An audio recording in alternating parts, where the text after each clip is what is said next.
Right. ఇక details చూస్తే AP assembly సమావేశాలు కొనసాగుతున్నాయి. లేదు వరకు చూద్దాం. తయారు చేసేవాళ్ళు కావాలి, కెమెరా లెన్స్, కెమెరా మాడ్యూల్ తయారు చేసేవాళ్ళు కావాలి, చివరికి కార్డ్బోర్డ్ బాక్స్ తయారు చేసేవాళ్ళు కావాలి, యాక్సెసరీస్ తయారు చేసేవాళ్ళు కావాలి. అధ్యక్ష చైనా సక్సెస్ స్టోరీ అదే. వాళ్ళు సిటీస్ తయారు చేశారు. Toy city, electronic city, drone city, ఆ ఈవీ కార్ సిటీ, ఇట్లా ఎకో సిస్టమ్స్ క్లస్టర్స్ అన్ని వచ్చినాయి కనుకనే వాళ్ళంతా చౌక్గా తయారు చేసి గ్లోబల్ మ్యానుఫ్యాక్చరింగ్ హబ్గా వాళ్ళు తీర్చిదిద్దుకున్నారు. అధ్యక్ష వాళ్ళని ఇలా ఆదర్శంగా తీసుకుని we have to build it. మన ఎకో సిస్టమ్ బిల్డ్ చేయాలి. ఇది వర్టికల్ అధ్యక్ష. హారిజాంటల్ లాస్ట్ పాయింట్ అధ్యక్ష, లాస్ట్ పాయింట్ హారిజాంటల్ అధ్యక్ష ఎడ్యుకేషన్ అధ్యక్ష. నా డిపార్ట్మెంట్ కీలకమైన పాత్ర ఉంది అధ్యక్ష. We have to improve our curriculum, we have to focus. Second, testing facilities అధ్యక్ష. ఇప్పుడు సోలార్ సెల్ మ్యానుఫ్యాక్చరింగ్ కదా, ఇది టెస్ట్ చేయాలి. టెస్టింగ్ ఫెసిలిటీస్ తర్వాత సర్టిఫికేషన్ ఫెసిలిటీస్, ఇది మొత్తం ఎకో సిస్టమ్ ఏర్పాటు చేయాలి అధ్యక్ష. లాస్ట్ 2 పాయింట్స్ అధ్యక్ష. ఏసీ మ్యానుఫ్యాక్చరింగ్ అధ్యక్ష ఈరోజు ఆంధ్ర రాష్ట్రం భారతదేశంలో 100 ఏసీలు తయారవుతాయి. 50% ఆంధ్ర రాష్ట్రం నుంచి వస్తున్నాయి అధ్యక్ష. 50% అధ్యక్ష. గౌరవ మంత్రి గారు టీజీ భరత్ గారు ఎల్జీ, బ్లూ స్టార్, డైకన్తో ఒప్పందం కుదుర్చుకున్నారు అధ్యక్ష. ఈ రెండు రాబోయే 18 నెలల్లో పూర్తవుతాయి అధ్యక్ష. అది 70% వెళ్తుంది అధ్యక్ష. ఆ అసోసియేషన్తో మేము కలిసినప్పుడు వాళ్ళు కోరారు అధ్యక్ష, టెస్టింగ్ ఫెసిలిటీస్ క్రియేట్ చేయండి. ఐటీఐ పాలిటెక్నిక్స్ని మేము అడాప్ట్ చేసుకుంటాం. మాకు గ్యాస్ తయారు చేసే కంపెనీలు కావాలి, కార్డ్బోర్డ్ బాక్సులు తయారు చేసే కంపెనీలు కావాలి, థర్మోకోల్ కేసింగ్ తయారు చేసే కంపెనీలు కావాలని వాళ్ళు కోరారు అధ్యక్ష. ఈ ఆలోచన కూడా అక్కడి నుంచి మొదలైంది. ఇట్లా ప్రతి ఎకో సిస్టమ్ మేము తయారు చేస్తాం అధ్యక్ష. దానికి కావాల్సిన మన హౌసింగ్ చేయాలి. దాని తర్వాత మా కందులు దుర్గేష్ గారు హోటల్స్ తీసుకురావాలి. ఈ మొత్తం eco system, vibrant eco system create చేస్తేనే నిరుద్యోగ యువకులకి మేము ఉద్యోగాలు కల్పించగలుగుతాం అధ్యక్ష. వైకాపోలు మమ్మల్ని ఆపలేరు.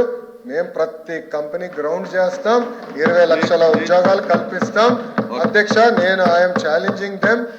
ఒక కప్పు కాఫీ కన్నా ఎక్కువ నేను వాళ్ళ దగ్గర ఏమైనా తీసుకుని ఉంటే నిరూపించమనండి. I'm ready for it. I'm ready for any action. ఒక కప్ కాఫీ తప్ప, ఒక కప్ టీ తప్ప వాళ్ళ దగ్గర నుంచి నేను ఏం తీసుకోలేదు అధ్యక్ష.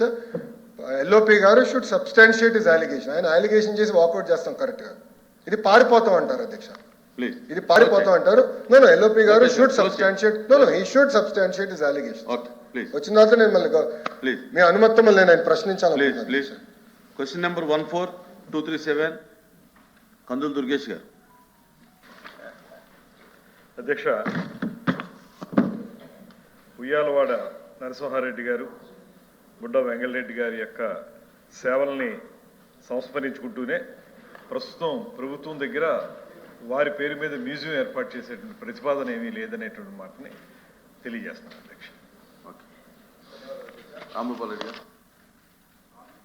బ్రిటిష్ వాళ్లకు వ్యతిరేకంగా జరిగిన స్వాతంత్ర పోరాటంలో మనం చరిత్రలో చూసినప్పుడు మొదటి స్వాతంత్ర పోరాటం 1857లో సిపాయిల తిరుగుబాటు అని చెప్పి చరిత్రలో లిఖించారు అధ్యక్ష. కానీ అది అవాస్తవం అధ్యక్ష. 1846వ సంవత్సరంలోనే ఉయ్యాలవాడ నరసింహారెడ్డి గారు బ్రిటిష్ వారికి వ్యతిరేకంగా పోరాటం జరిగింది అధ్యక్ష. 1846వ సంవత్సరంలో 500 మంది సైన్యంతో మొదలుపెట్టిన బ్రిటిష్ వ్యతిరేక పోరాటం 1 సంవత్సరం కల్లా దాదాపు 9,000 మంది సైన్యాన్ని సమీకరించి ఆ ఏడాదిలోనే 4 యుద్ధాలు చేయడం జరిగింది అధ్యక్ష. దాదాపు జనరల్ కాక్రేన్ ఆధ్వర్యంలో బ్రిటిష్ వాళ్ళు ఆయన్ను పట్టుకొని కోయిలకుంటలో వేలాది మంది ప్రజల సమక్షంలో భారతీయులందరినీ భయభ్రాంతులకు గురి చేయాలి, మరొక ఎవరు కూడా ఇంకులాబ్ జిందాబాద్ లేకుంటే స్వాతంత్రం కావాలని చెప్పి ఎవరు కూడా అడగకూడదని చెప్పేసి ఒక కుందు నది ఒడ్డున ఆయన్ను బహిరంగంగా ఉరిదీయడం అధ్యక్ష. ఇప్పుడు రాయలసీమ ప్రజలందరూ కూడా ఆకాంక్ష అధ్యక్ష. ఉయ్యాలవాడ నరసింహారెడ్డి గారి వర్ధంతిని రాష్ట్ర ప్రభుత్వం అధికారికంగా నిర్వహించాలని చెప్పేసి రాయలసీమ ప్రాంత ప్రజలు, జాతీయవాదుల ఆకాంక్ష. దీన్ని ప్రభుత్వం పరిశీలించాలని చెప్పి విజ్ఞప్తి చేస్తాను అధ్యక్ష. అంతేకాకుండా బుడ్డ వెంగళరెడ్డి గారు అధ్యక్ష అపర దారకర్ణునిగా రాయలసీమ ప్రాంతంలో పేరిన అధ్యక్ష. 1866 సంవత్సరంలో రాయలసీమ ప్రాంతంలో భయంకరమైన కరువు పరిస్థితులు దాపురించే అధ్యక్ష. అంటే దాన్ని డొక్కల కరువు అంటారు అధ్యక్ష.